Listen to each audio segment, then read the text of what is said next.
قیام اللیل، د شپې لمونځ کول.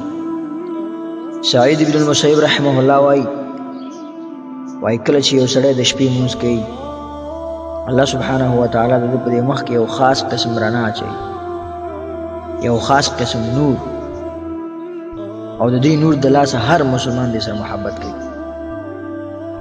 وایي کله ناکله داسې یو انسان ویني چې په ژوند کې لیدلی نه وي، اولنی ملاقات یې وي، او بیا چې د هغه نه لږ جدا شي نو بیا دې بل کس ته ووایي انی لاحب هذا الرجل، دا سړی مې ډېر زیات خوښ شو، د ده په دې مخ کې نور و، د دې خبرې سم خوند کوو. الله په قرآن کې وایي د صحابه کرامو په باره کې سیماهم فی وجوههم من اثر السجود، وایي د دې صحابو په مخونو کې به یو خاص قسم نور و، د سجدو د لاسه خاص نښې وې، د هغه تور داغ نه دی مراد. یو بل حدیث امام حاکم او امام بیهقي راوړی دی، رسول الله صلی الله علیه وسلم وایي اتانی جبریل علیه السلام راپسې راغی، ما ته وویل ای محمده عیش ما شئت فانک میت، چې څومره ژوند تیر کا خدا یاد ساته چې مړ کېږې به، واحبب ما شئت فانک مفارق، چې د چا سره محبت ساتي وساته، خدا یاد ساته چې یو ورځ به ترې جدا کېږي.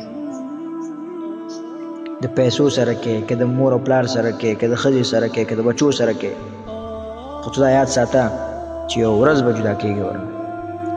واعمل ما شئت فانک مجزی به، او کوم عمل چې د خوښه وي کوه، خدا یاد ساته چې په آخرت کې به درته جزا میلاویږي، که ښه وي او که بد. ثم قال یا محمد، بیا ما ته ویلی محمد صلی الله علیه وسلم شرف المؤمن قیامه باللیل، د مؤمن عزت چې دی دا د شپې په مانځه کې دی.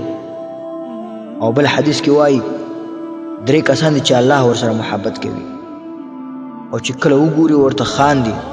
یو کس پکې هغه څوک دی چې د خپل ښځې نه او د ګرم بسترې نه پاسېږي، د شپې الله ته ودرېږي.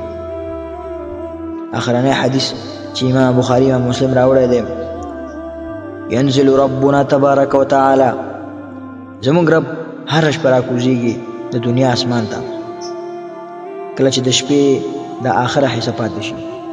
بیا الله سبحانه وتعالی دا وایي من یدعونی فاستجیب له، څوک د چې ما نه دعاګانې غواړي چې زه دعاګانې ورله قبولې کوم.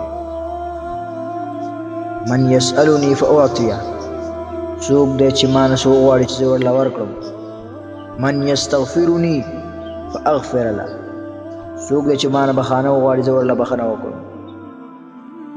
نو دغه ټیم کې پاسېږه که نه، وایي یا الله زه یم، زه بخښنه غواړم، زما مسلې هم ډېرې دي، ما باندې مصیبتونه هم ډېر دي، زه جنت هم غواړم آخرت هم غواړم. خپل رب ته دغه ټیم کې ووایه، دعاګانې به درله قبولې کړي.